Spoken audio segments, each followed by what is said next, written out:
Let us analyze our third transaction.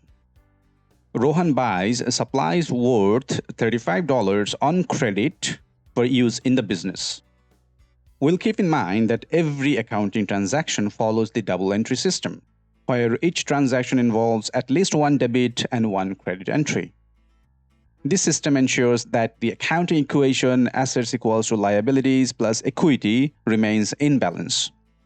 In other words, the total debits must equal the total credits for every transaction.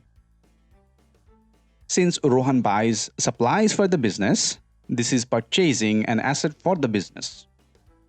Therefore, assets equivalent to $35 will be added.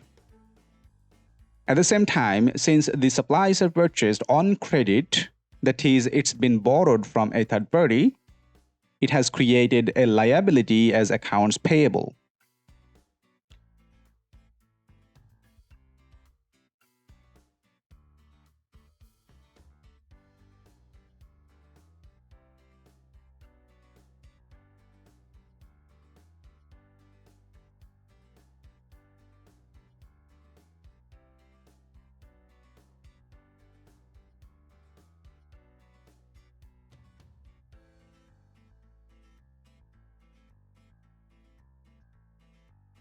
The lesson from this transaction is that when you buy anything on credit, you create a third party claim on the business's assets. It's called a liability.